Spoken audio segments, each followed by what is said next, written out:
Compaixão. O Deus da Bíblia, o Deus vivo, mostra a sua relação pessoal com o seu povo. Em Juízes 10, nós lemos que o povo de Deus se afastou e foi buscar deuses falsos e ultrapassou todos os limites mínimos do bom senso. Então Deus os entregou ao sofrimento e quando eles clamaram a Deus e pediram ajuda, Deus, muito aborrecido, disse: olha, vocês vão lá e procurem os outros deuses, vão atrás daquilo que vocês acharam que podia ajudar. E nesse momento de conflito e de luta, a Bíblia diz então que Deus não pôde mais reter a sua compaixão por causa da desgraça e do sofrimento dos israelitas. Aquele amor profundo que não pode ver a dor dos outros é compaixão. É isso que temos da parte de Deus, é isso que devemos mostrar para com o próximo.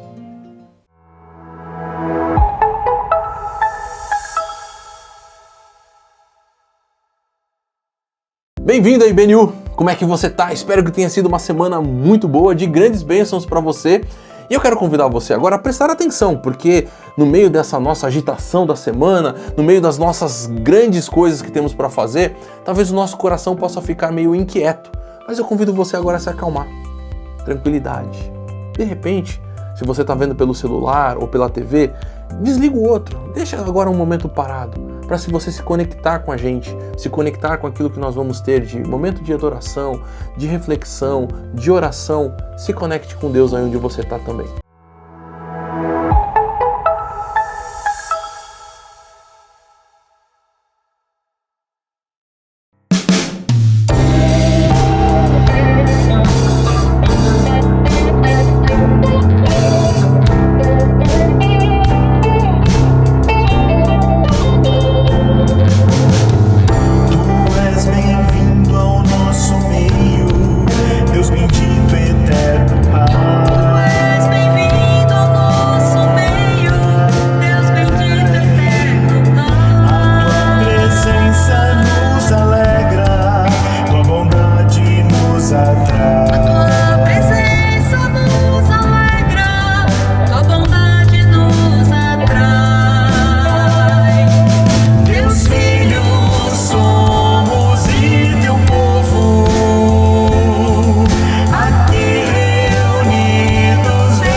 Nesse nosso momento de gratidão, eu queria compartilhar com você uma letra de uma música que eu ouvi essa semana. A música chama-se Grateful For, e o comecinho dela diz: nem sempre é fácil ver o bem, quando as coisas não parecem estar do jeito que eu acho que deveriam ser.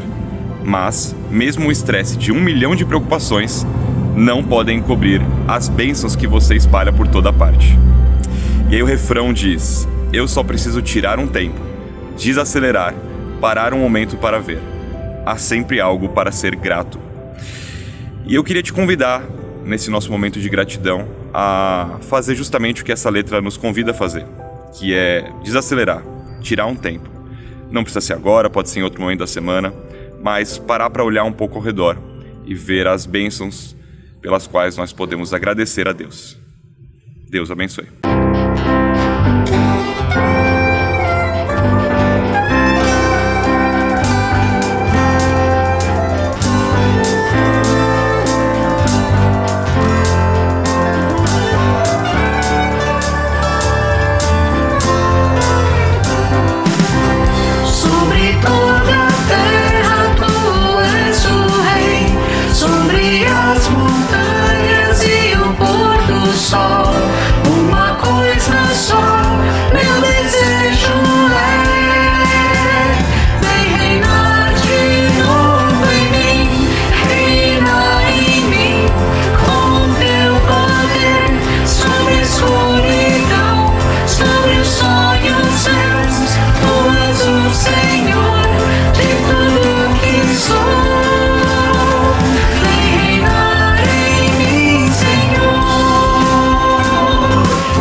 Nesse momento, nós queremos colocar diante do Senhor as nossas petições. Muitas vezes nós vivemos uma vida numa velocidade muito grande, não percebemos o quanto Deus tem nos abençoado e nós focamos muito naquilo que tem atrapalhado a nossa trajetória, naquilo que a gente tem entendido ser impeditivo para ter uma vida mais espiritual. Mas Deus mesmo fala através do seu servo apóstolo Paulo que nós devemos colocar diante dele todas as nossas angústias e ansiedades, e uma paz que excede todo o entendimento vai invadir, vai inundar, vai tomar conta do nosso coração. Por isso convido você nesse momento, coloque diante do Senhor os seus medos, a sua ansiedade, as suas dificuldades, as suas lutas e espere que Ele vai trazer uma resposta ao seu coração. Vamos orar?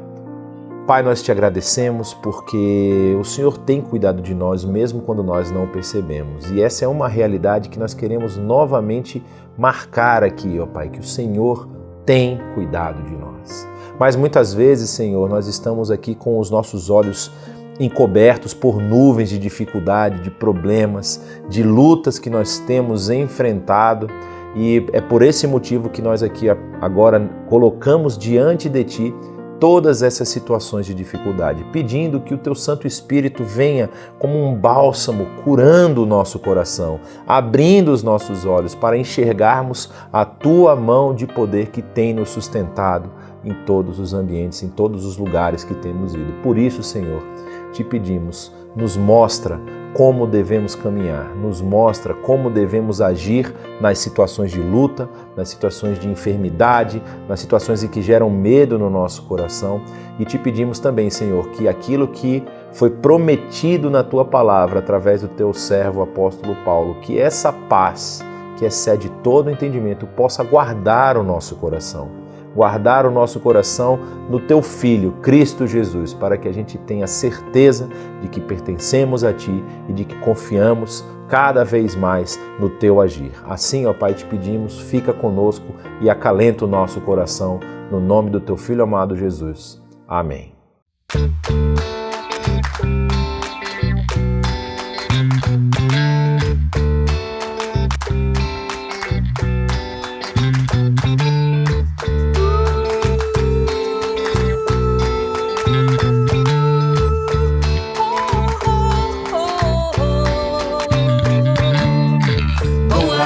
Confins da terra, proclamar Tua palavra.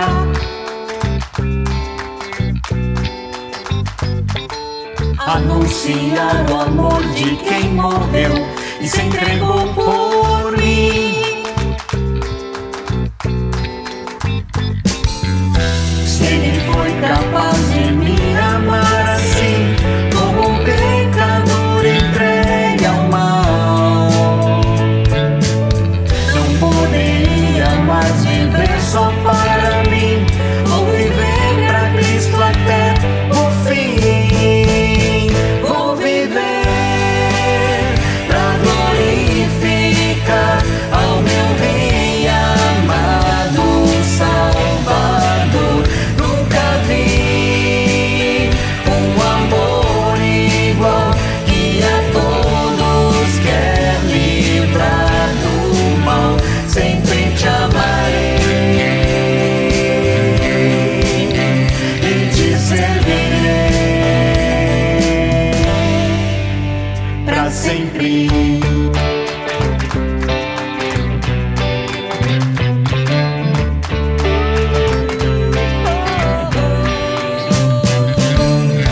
Vou até os confins da terra, proclamar Tua palavra.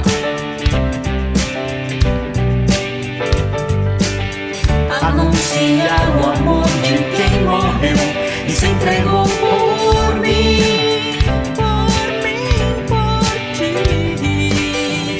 Se Ele foi capaz de me amar assim, como um pecador entregue ao mal,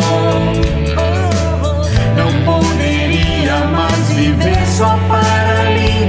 Vou viver pra Cristo até o fim. Vou viver pra glorificar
sempre.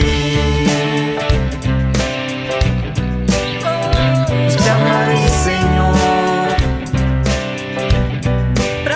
pra sempre.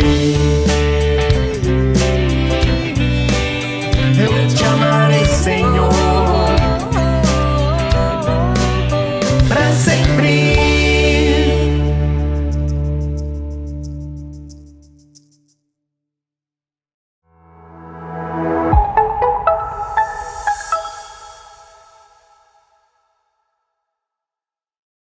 Agora que você já teve um momento de adoração e oração, se colocar diante de Deus, a gente vai ter um momento de refletir sobre uma questão muito importante na Bíblia.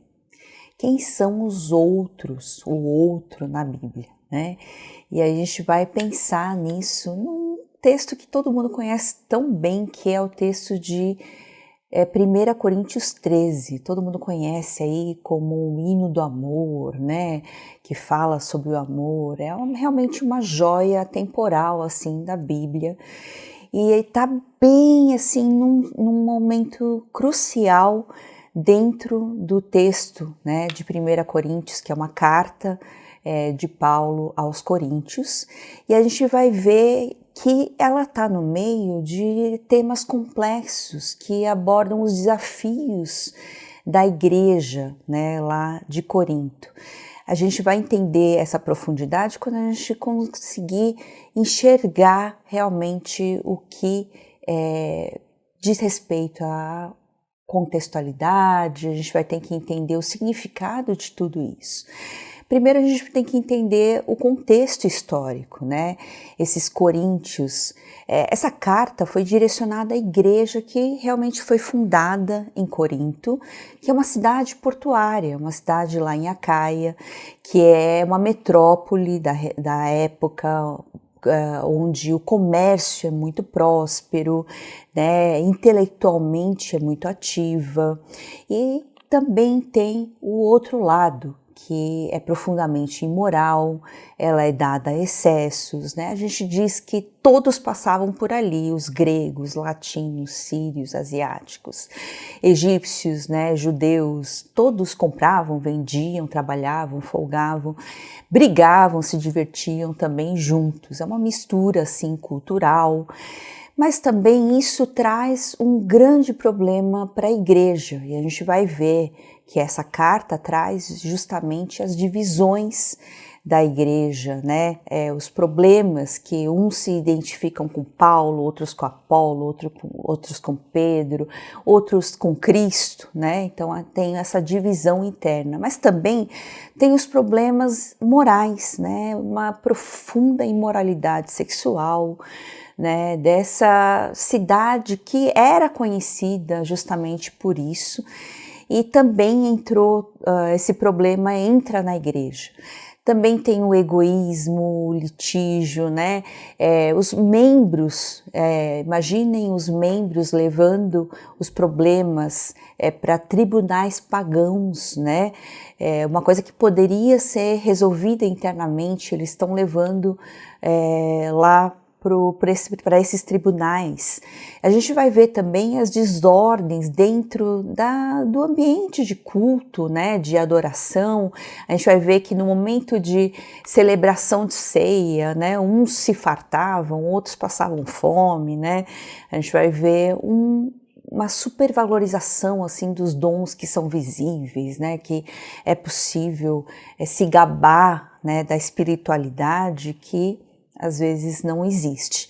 Então, o que Paulo vai fazer? Ele vai endireitar essas desordens, né, dos coríntios, lidando com isso. Mas é interessante que essa carta traz, que é o capítulo 13, um tratado que não é abstrato sobre o amor, mas é uma resposta, olha que interessante, pastoral, profunda, contextualizada para essas dificuldades ou fracassos, que a gente diria, humanos, para esse povo.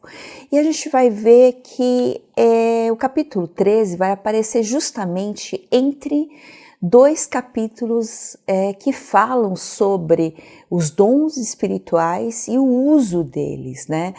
Que são os 12 e 14. Esse capítulo 13 vai trazer nesse meio algo muito importante, que é justamente o amor.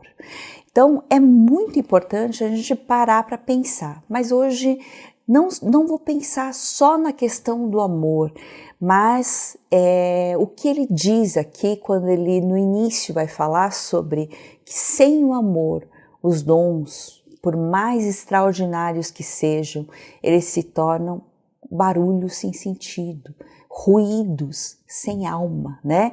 E aí a gente vai pensar hoje não no amor em si só, mas essa questão do outro. A gente pode lembrar da palavra ame ao teu próximo. Muita gente pensa no como a ti mesmo, né? Mas a gente precisa pensar nesse próximo. Quem é esse próximo? O rosto do outro. E olhando bem, quando a gente vai ler com cuidado esse capítulo 13, a gente vai ver lá no versículo 12, agora pois, vemos apenas um reflexo obscuro, como em espelho, mas então veremos face a face. Agora conheço em parte, então conhecerei plenamente, da mesma forma como sou plenamente conhecido. Assim permanecem agora estes 3, a fé, a esperança e o amor. O maior deles, porém, é o amor. Olha que interessante, no momento apoteótico, no momento tão importante da história, do desfecho, né, da história humana, o fim da nossa vida imperfeita, quando tudo vai se tornar perfeito, bom, completo, né? Nesse momento a gente vai ver como Deus face a face e o conheceremos plenamente. Olha como é importante essa questão do rosto, da face, né? Na Bíblia. E quando lemos a Bíblia, a gente vai ver que Deus encontra o homem face a face. A gente vai ver vários textos falando sobre isso. Por exemplo, quando Jacó chamou aquele lugar de Peniel, ele disse, vi a Deus face a face e todavia minha vida foi poupada, lá em Gênesis, né?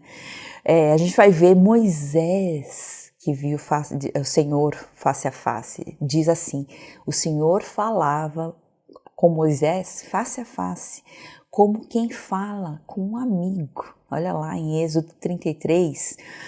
E a gente também vê com ele, falo face a face, claramente, não por enigmas, e ele vê a forma do Senhor em Números, né? A gente vai ver que o Senhor falou com vocês face a face no meio do fogo no monte, falando do povo lá em Deuteronômio, né? Mas a gente não precisa pensar só no Deus distante, né? Mas a concretude desse rosto, dessa face do outro, quando a gente vê, por exemplo, que isso se torna em alegria.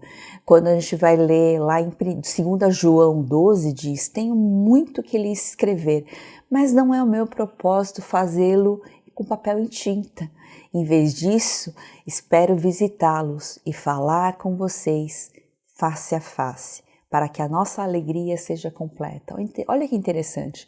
Quando a gente se enxerga, se vê face a face, a alegria se torna completa, como fala em João. E aí a gente vai ver também em 3 João a consumação de uma esperança, né? Espero vê-los em breve, então conversaremos face a face.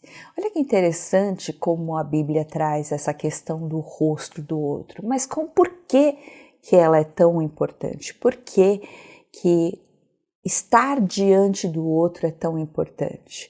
Você já pensou no que significa dar as costas? Porque a gente usa essa expressão bastante, né? A gente usa deu as costas para fulano, né? E a gente estar diante ou estar face a face com alguém, o que significam essas coisas? O rosto em seu encontro face a face convida não apenas a acolher o outro, mas também toda a humanidade do outro. É interessante isso. E Emmanuel Levinas vai falar uma coisa assim que assim, me atingiu lá no fundo. Ele diz assim: o eu não existe sem o outro. É possível a gente pensar nisso? Que o mundo em que a gente está sozinho, nem o eu existe. O eu só existe quando está em relação ao outro, porque Deus criou dessa forma. Ele disse: tudo o que fazemos, por mais insignificante que seja, é sempre direcionado ao outro. Olha que interessante, a Bíblia vai trazer essa questão, porque tudo que ele diz que a gente tem que fazer, amar, né, até a palavra suportar, né, que diz ali, vai ser em relação ao outro. Perdoar, quando a gente diz, né, para resolver os conflitos, para lidar com tudo isso, tem a ver com o outro. E mesmo o maior dos egoístas, diz Levinas, quando desencarna, a sua riqueza, a sua herança, vai para as mãos dos seus descendentes. E aí quer dizer que a gente necessita do outro. Quando o Agostinho também diz, ele fala, necessitamos um do outro para sermos nós mesmos. Ele reflete a ideia de que nossas identidades se formam através da interação com os outros. É impossível a gente se descobrir. Primeiro, se a gente não está em relação a Deus, quando a gente não está nesse relacionamento profundo com Deus, é impossível a gente descobrir a gente mesmo. E é impossível da gente se descobrir ou a gente entender quais são as nossas qualidades maiores ou nossos problemas maiores quando a gente não está em relação com o outro.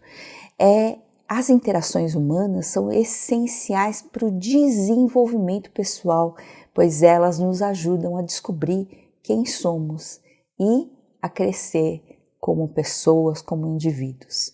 E Immanuel Kant também diz uma coisa, ele diz assim, ó, a inumanidade que se causa a um outro, quer dizer, quando a gente é desumano, quando a gente, né, se torna o outro desumano, destrói a humanidade em mim.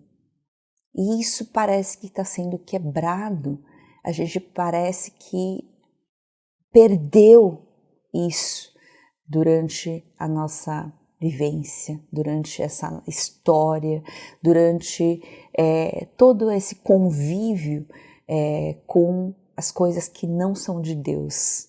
Quando a gente volta para a palavra, quando a gente volta para o relacionamento com Deus, quando a gente volta para esse amor que é dito, descrito em 1 Coríntios 13, a gente vai entender como a gente precisa do outro e como a gente precisa desse amor, primeiro para sobreviver, primeiro para viver como uma pessoa completa e também aprender a crescer, se desenvolver e também aprender o que é esse amor verdadeiro vivido concretamente na nossa vida.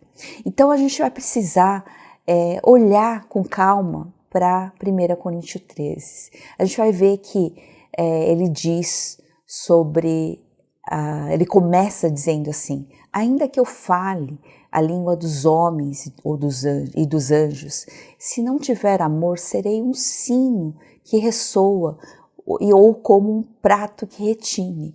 É interessante como ele fala isso, esses instrumentos, né, que batem, na verdade, são como se fossem tambores, pratos, né, ele não tem o tom Então ele não forma uma harmonia, não tem altos e baixos. Se ele for tocado fora de contexto, sem os outros instrumentos para darem o tom, para formarem essa harmonia, eles se tornam barulhos irritantes. Não sei se você já ouviu, às vezes, aquele prato batendo o tempo todo num só ritmo.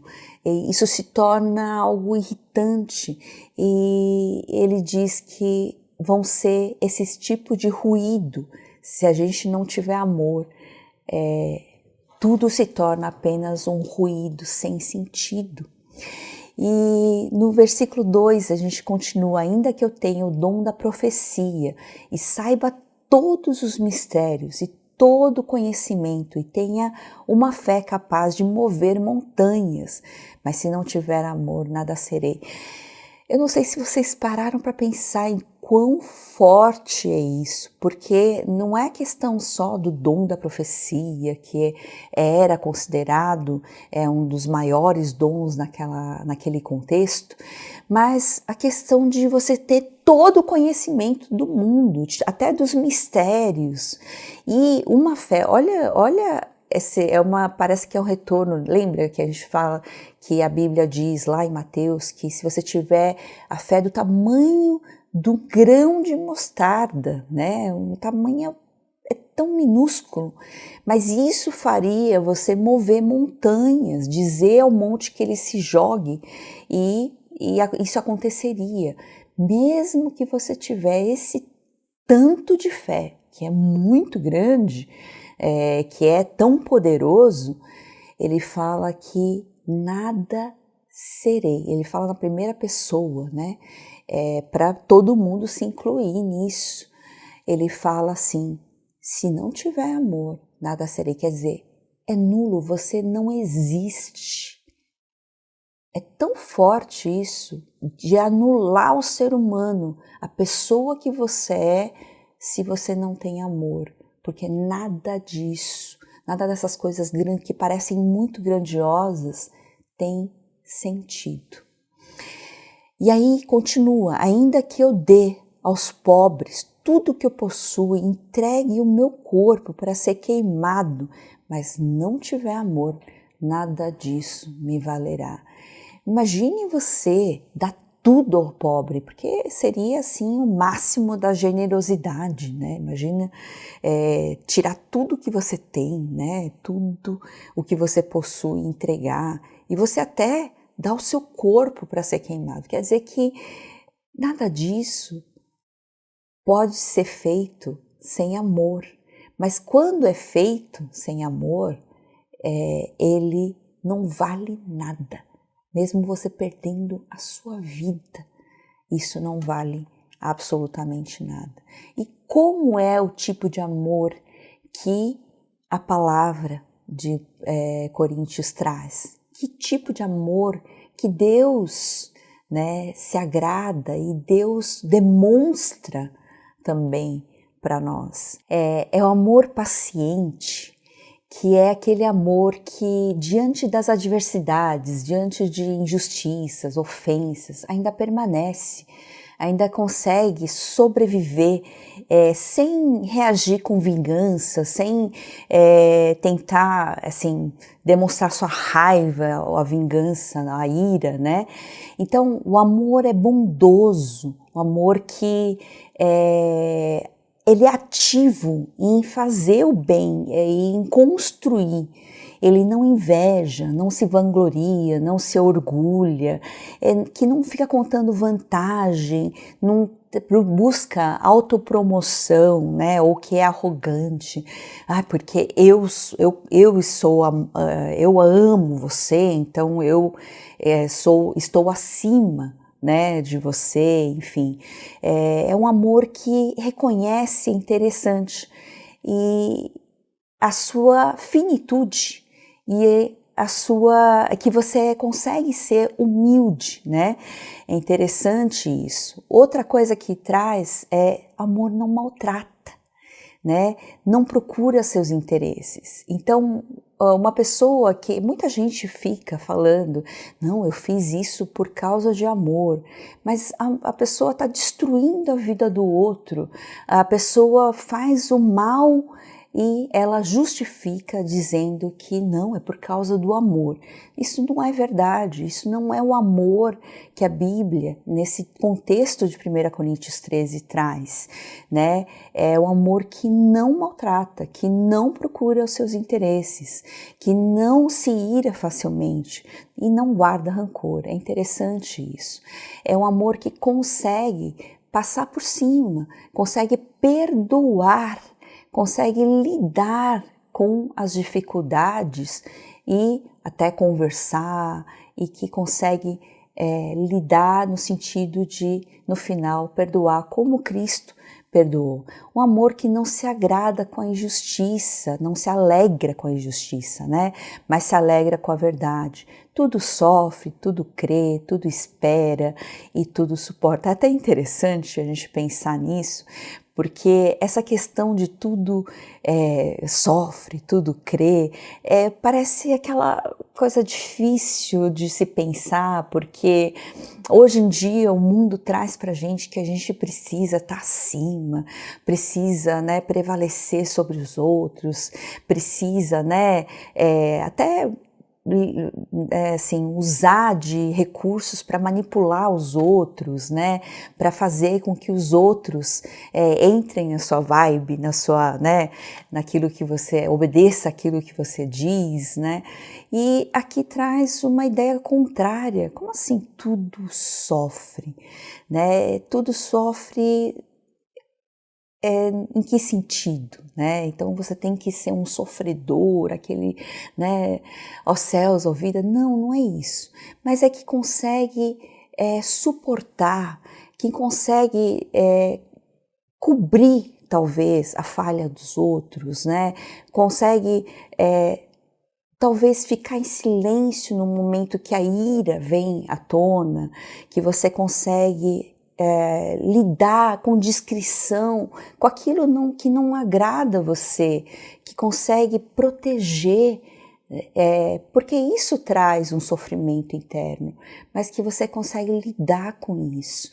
Outra coisa é crer, né? Tudo crê em todas as coisas, mas não é uma simples crença ou fé ingênua, mas é uma disposição positiva de confiar nos outros, de dar uma nova chance, de deixar Deus agir, né, nos seus planos divinos na vida da pessoa, de você poder esperar em todas as coisas, quer dizer, você ter esperança, uma esperança paciente, persistente, né, de que nessas circunstâncias difíceis, confiando naquilo que Deus está fazendo, e tudo suporta no sentido de perseverança, né, de lidar, permanecer firme mesmo até o fim, no meio das dificuldades, das adversidades.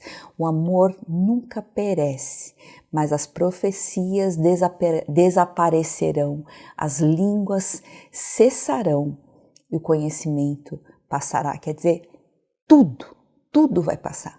Tudo que você acha maravilhoso, tudo que você acha que é prioridade para você nesse mundo que você vive, tudo isso vai passar. Somente o amor vai ficar. Ele nunca perece. Então, pois em parte conhecemos e em parte profetizamos. Quando, porém, vier o que é perfeito, o que é imperfeito desaparecerá. Quando era menino, falava como menino, pensava como menino e raciocinava como menino. Quando me tornei homem, deixei para trás as coisas de menino. É interessante dizer, a maneira assim viva como ele traz essa ideia de que quando a gente vai lidar com aquilo que é perfeito, quando chegar a plenitude do tempo, que Cristo vier, né, para fechar tudo isso, a apoteose da história, a gente vai ver o que é perfeito. E nesse momento é que aparece a face. A gente vai ver Deus face a face. Hoje a gente vê um reflexo obscuro como em espelho. Você sabe o que é esse espelho? Esse espelho era um espelho de bronze, né? Um espelho que não é que nem hoje. É como se você olhasse assim numa panela, né, bem polida, mas a gente olha aquilo, a gente não vê um reflexo bom, né? Um reflexo bonito, perfeito, como a gente tem no espelho hoje, mas naquela época era assim que se via, tudo imperfeito, né? Tudo embaçado, né? E a gente vai ver Deus face a face, ou vai ver todas as coisas de maneira perfeita. Agora conheço em parte, então conhecerei plenamente, da mesma forma que sou plenamente conhecido. E assim permanecem agora estes três: a fé, a esperança e o amor. O maior deles, porém, é o amor. Tudo isso que a gente vai ver que o que a gente está fazendo hoje, será que a gente está conseguindo semear ou viver esse amor para poder ver isso, continuar vendo isso eternamente? Porque é isso que a gente vai ter lá na frente, no momento tão precioso que é a vinda de Cristo, que é o momento que a gente vai viver a eternidade com Cristo, com Deus, diante dele, face a face. Então, o que a gente precisa fazer hoje para poder ter esse momento tão bonito, tão maravilhoso diante de Deus? Primeiro é amar o Senhor, né, o seu Deus, de todo o coração, de toda a sua alma, de todo o entendimento, como a gente vê lá em Mateus. Isso é o relacionamento com Deus, porque esse lidar com Deus, né, face a face, a gente não vai ter só lá. Mesmo que não seja de uma maneira tão perfeita como a gente vai ter lá no futuro, a gente precisa lidar com isso hoje, viver isso hoje de uma maneira concreta. E o segundo maior mandamento, que é ame ao seu próximo como a si mesmo, é ter esse olhar para o próximo, de conseguir enxergar, porque hoje o grande problema é transformar o outro em coisa, em números, em simplesmente objetos ou ferramentas que nos servem, né? Que estão lá como instrumentos para o meu para minha prosperidade, para me servirem de alguma forma, para eu alcançar o objetivo, meu alvo, né? Então, para o meu próprio serviço. Mas isso não é o que a palavra diz, não é o que a gente precisa viver para poder, no futuro, estar diante de Deus, vê-lo face a face. A gente precisa, como 1 João 4 vai dizer, amados, amemo-nos uns aos outros, pois esse amor procede de Deus. E ele vai chegar lá no final, dizer, quem não ama, não conhece a Deus, porque Deus é amor. E ele vai dizer, aqueles que dizem que amam, né, o seu irmão e não amam, dizem amar a Deus, mas não amam o seu irmão, não amam, são mentirosos. Mas é interessante no versículo 4, no capítulo 4, 12, que ele vai dizer, ninguém jamais viu a Deus. Se nos amarmos uns aos outros, Deus permanece em nós e o seu amor está aperfeiçoado em nós. É interessante que quando a gente vive esse amor, quando a gente vive entendendo, enxergando o outro e aprendendo a amá-lo, a gente vai aprendendo a viver cada vez mais com Deus, porque ele diz que ele permanece em nós. E esse amor de Deus vai se aperfeiçoando em nós, eu não sei nem como dizer, porque o amor dele é tão perfeito. Será que isso um dia eu vou conseguir experimentar, nem que seja um tiquinho, uma pitada disso. Mas ele diz que quando a gente ama o próximo, quando a gente ama um ao outro, quando a gente enxerga o próximo, a gente vai sendo aperfeiçoado nesse amor. E a gente vai ver como Jesus, na verdade, ele veio mostrar isso de uma maneira concreta. Quando Jesus vem, ele vem como ser humano, ele vem nada mais, nada menos, trazer esse amor perfeito de Deus, porque ele quer estar face a face com a gente. Ele quer, como um ser humano, como a gente, poder falar diretamente, face a face, com você e comigo. Ele faz isso com as pessoas que ele vai encontrar. E a vida delas é transformada de um jeito que a gente nem consegue imaginar.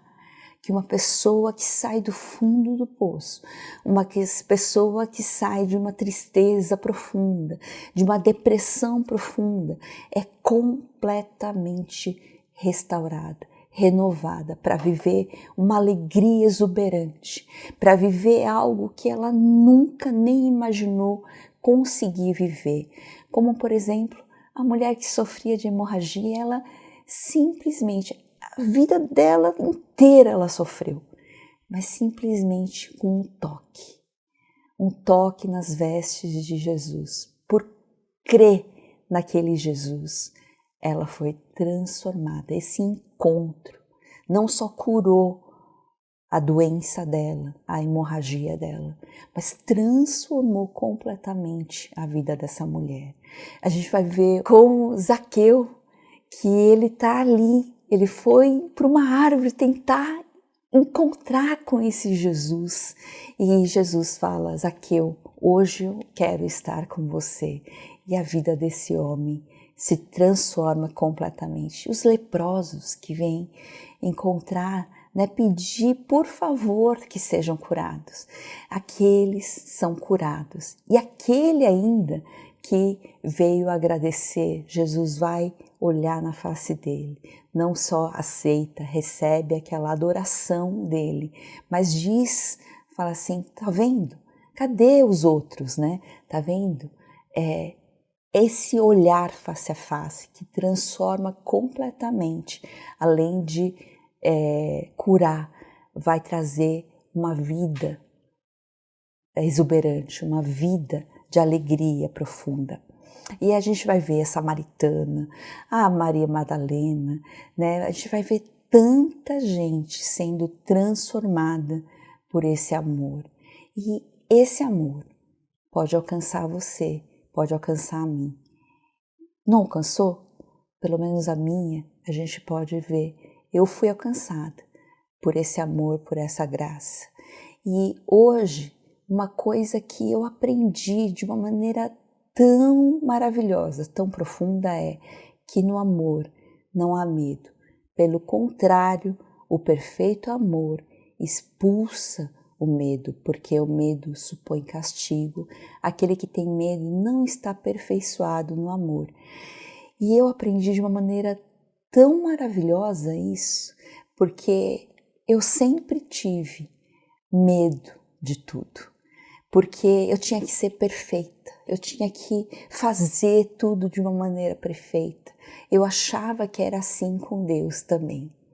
Mas quando Ele me deu esse amor, quando eu entendi como essa graça me alcançou, a gente vê que Ele se revela de uma maneira tão maravilhosa, como um pai acolhedor, que abraça, que perdoa, e que nele eu não preciso mais ter esse medo, eu não preciso ser perfeita, eu não preciso ficar insegura, porque eu tenho plena segurança, pleno acolhimento dentro desse amor. E se esse amor alcançou você, a gente precisa de novo lembrar das palavras de Emmanuel Levinas, que o outro não é aquele distante, o estranho, muito menos aquele impessoal, aquele que a gente fala assim em números, abstratamente, mas o outro é aquele universo epifânico, que é a presença do próprio Deus, dessa graça de Deus que alcança você e você consegue enxergar o outro e se relacionar com ele, dialogar com ele. O milagre consiste em que uma pessoa tenha sentido para outra. É muito interessante isso. Vocês já pararam para pensar que quando a gente não conhece uma pessoa, e se fala de uma tragédia, alguma coisa assim, a gente pensa na tragédia, fala, ai, que triste aquela tragédia, ou que dor. Mas quando é um ente querido, alguém da sua família, alguém que você ama muito e está passando por isso, a dor, o que alcança você lá no profundo do seu ser é tão grande, tão forte, que é como se você pedisse, Deus, eu queria estar na pele do outro. Isso é o sentimento do pai, de uma mãe, né? Eu queria salvar o meu filho. Por que o Senhor não dá essa dor para mim e não para o meu filho? É mais ou menos isso. A gente tem um sentimento muito diferente, uma atitude muito diferente quando a gente ama. Então, o milagre consiste em que uma pessoa tenha sentido para outra. Olha só, a gente precisa encontrar o próximo e que ele faça, a dor dele faça sentido para você, que atinja você como essa pessoa que você ama. Por isso que a palavra nos diz, né? Ame ao teu próximo, como a ti mesmo. Você sabe o que é esse amor, você se proteger quando você está prestes a uma iminência de sofrimento ou passar por um problema, você se protege. Então, proteja o outro da mesma forma, valorizar a presença do outro. E Levinas estabelece, então, essa relação entre a ética e a ontologia. O outro é mandamento, é apelo à responsabilidade. É minha responsabilidade perante a face que me olha. Então, eu preciso tomar para mim que o outro não é um outro distante, mas ele é a minha responsabilidade. Eu preciso entender que esse mandamento que Jesus nos deixou, que Deus nos deixou, é muito sério. Eu preciso amar ao meu próximo, enxergá-lo como alguém precioso para Deus, que é a imagem de Deus diante de mim. E assim a gente vai ver que eu consigo não só entender a dor do outro, talvez enxergar a necessidade do outro e ter uma atitude, fazer diferença na vida do outro, tomando essa atitude. Seja uma doação, mas para uma necessidade, suprir uma necessidade importante para aquela pessoa, ou estar junto, abraçar, chorar junto, mas também enxergar talvez uma saída para aquele problema que a pessoa está passando. Então, a mesma coisa que eu faria por mim no momento de perigo, eu consigo fazer para essa pessoa no momento que ela está passando por perigo. Apesar de eu não estar sentindo na minha pele, eu consigo enxergar isso de uma maneira próxima, real, concreta. E Martin Buber, ele vai dizer, ele fala de Deus como esse tu último, tu que não se pode jamais se tornar um isto. Ele é relacional, dialogal. No encontro pessoal, há um momento único, transformador e significativo, que é o que a gente viu que Jesus fez de maneira concreta quando veio a encarnação. É assim, Deus é alcançado não por interferência ou por indução, mas pela boa vontade de responder à realidade concreta da presença divina. Então, é muito importante o que a gente faz, porque quando a gente faz pelo outro, Jesus não diz, quando eu tive fome, vocês supriram, quando eu tive sede, vocês me deram o que beber, né? Então, quando a gente faz ao outro, é isso que a gente vai fazer. E Tiago, ele traz isso de uma maneira mais real, né? Ele fala assim, o que adianta uma fé sem obras, né? Alguém dizer que tem fé e se não tem obras, porque isso não faz nada. E acaso a fé pode salvá-lo? Se um irmão ou irmã estiver necessitado de roupa e de alimento a cada dia e você dizer vá, né, em paz, aqueça, se alimente, até satisfazer-se, sem porém lhe dar nada, de que adianta isso? Então, a fé precisa estar acompanhada de obras, porque senão ela está morta. Então, é importante o quê? Quando a gente enxerga o outro, quando a gente aprende a fazer isso, que é recebeu da graça de Deus, ser esse canal de bênção, porque você aprende a amar o outro com esse amor que você recebeu e você aprende a enxergar as necessidades, a supri-la de maneira concreta, real, fazendo diferença na vida dessa pessoa. Isso é fé, é você demonstrar que você crê no Deus Todo-Poderoso, que cuida, que faz, que age, que dá graça, mas também que ama esse outro, que é a imagem de Deus diante de você. Por isso que é tão importante a gente lembrar que aquele que ama o teu próximo tem cumprido a lei. Isso diz Romanos 13. Não devam nada a ninguém a não ser o amor uns pelos outros. É interessante isso. Isso é o cumprimento da lei. Então, o que vale, afinal? É você fazer essa diferença de olhar para o outro e começar a agir como você faria por você. Quando você está com fome, você não vai lá e vai comer alguma coisa para satisfazer a sua necessidade. Quando você está com sede, você não vai tomar água. Quando você precisa de uma roupa, você não vai lá colocar ou comprar para colocar. Faça isso pelo próximo, faça isso por aquele que está diante de você, porque sem ele não faz nem sentido você não vai encontrar aquilo que é mais precioso, que é o motivo pelo qual você foi criado. Você foi criado para estar diante de Deus e de estar diante do rosto do outro. É muito importante que a gente lembre disso. E algumas coisas para a gente lembrar. Pascal diz uma coisa muito interessante.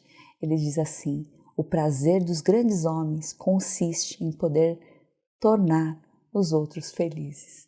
Sabe? Nosso prazer, no final das contas, você vai encontrar uma satisfação tão grande quando você conseguir enxergar essa dor, essa dificuldade, essa necessidade do outro e satisfazer, que ele diz que o maior prazer dos grandes homens é isso, é tornar os outros felizes. E a gente vai ver que isso é verdade na Bíblia. A Bíblia nos traz o tempo todo que isso é verdade. Tanto é que o mandamento é ame o teu próximo como a ti mesmo. Porque, na verdade, isso retorna. A gente vai ter essa alegria tão grande que é preenchida, que é dada pelo próprio Deus. E aí a gente vai ver muitas coisas que a Bíblia diz, mas Hiller também fala, não faças ao outro o que não queres que faças a ti. Eis toda a lei. O resto é comentário, é muito interessante. Aqui está a lei, que é façam aos outros só aquilo que vocês querem que façam a ti. É o contrário, né? Às vezes a gente faz muitas coisas que a gente nunca gostaria que alguém fizesse por nós, né? Então façam isso. E aí isso está também em Mateus 7,12, dizendo: façam em tudo, façam aos outros o que vocês querem que lhes façam, pois esta é a lei e os profetas. Se vocês de fato obedecerem à lei real encontrada na Escritura, que diz: ame o seu próximo como a si mesmo, estarão agindo corretamente, diz Tiago 2,8. Então, lembre-se disso. A gente entrou no mês de missão. E missão, o que é missão? Às vezes a gente enxerga a missão de uma maneira tão distante que a gente precisa sair do nosso meio e fazer coisas grandiosas. Não, enxergue o outro, enxergue o seu próximo, enxergue a necessidade dele e comece a fazer alguma coisa, como você faria para você. Isso vai trazer uma diferença tão grande, uma satisfação tão grande, e vai não só alegrar a sua vida, mas você vai conhecer a alegria que vem do Senhor e que alegra com certeza o coração do Senhor também. Deus abençoe a sua vida e a minha vida, que a gente possa todos os dias enxergar e fazer diferença, amar a Deus e amar o nosso próximo como a nós mesmos. Deus abençoe.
Talvez uma das coisas mais curiosas e surpreendentes que existe na nossa caminhada de fé é que Deus de fato não precisa de nada.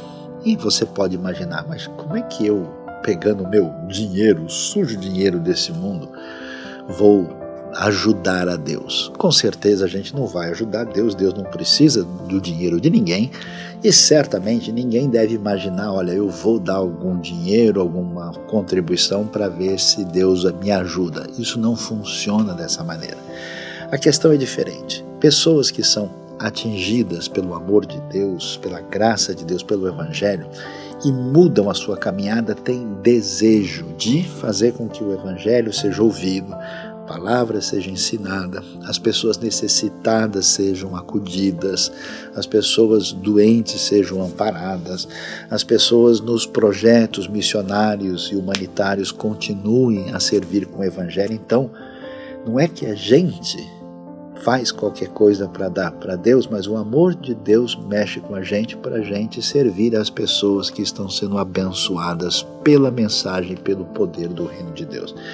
Por isso a gente convida você, se for do fundo do seu coração, se for com alegria, se for algo que envolve o seu dízimo, oferta, contribuição, doação, que você faça isso livremente. A IBNU é uma comunidade séria, uma comunidade responsável e que aplica esses recursos naquilo que realmente faz diferença e é importante. Então nós agradecemos a sua contribuição, a sua parceria para que a gente faça com que essa mensagem se torne realidade prática e abençoe as pessoas na lida do dia a dia. Deus seja louvado, nós agradecemos ao Senhor por isso, em nome de Jesus. Amém.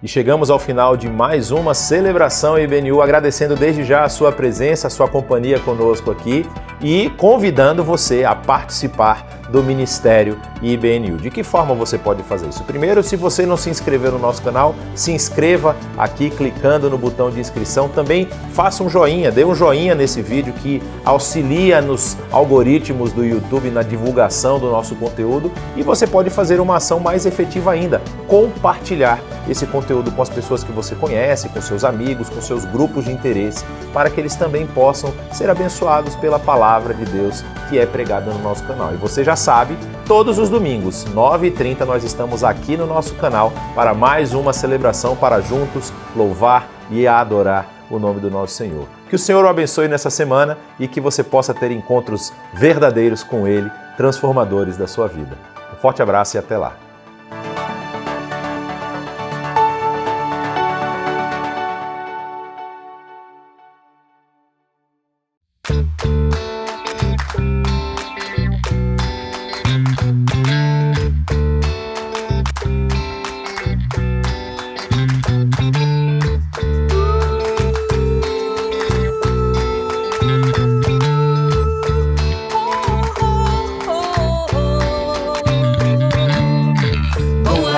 Confins da terra, proclamar tua palavra.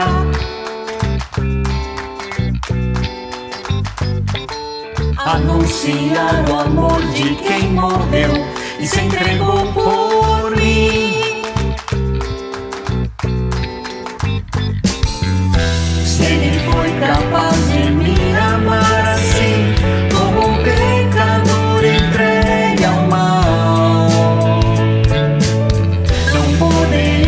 mas viver só para mim, vou viver pra Cristo até o fim. Vou viver pra glorificar ao meu Rei amado, Salvador. Nunca vi um amor igual, que a todos quer livrar do mal. Sempre te amarei.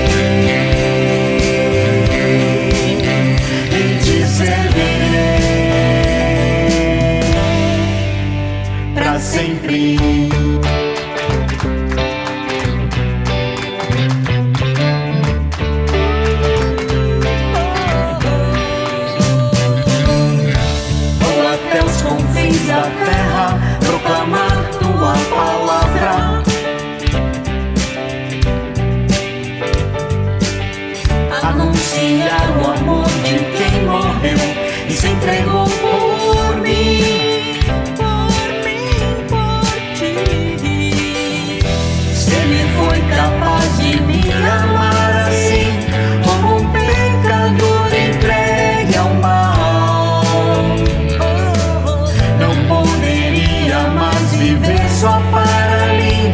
Vou viver pra Cristo até o fim. Vou viver pra glorificar ao meu Rei amado, Salvador.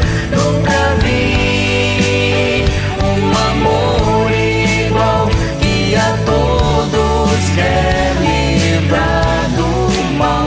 Sempre te amarei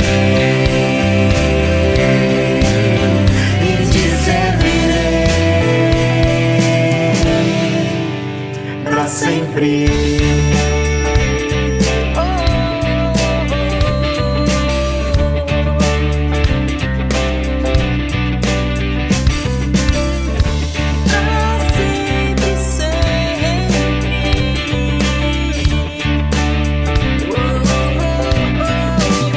Vou viver pra glorificar ao meu Rei amado, Salvador. Nunca vi um amor igual, que a todos quer livrar do mal. Sempre te amarei e te servirei. Sempre te amarei e te servirei pra sempre.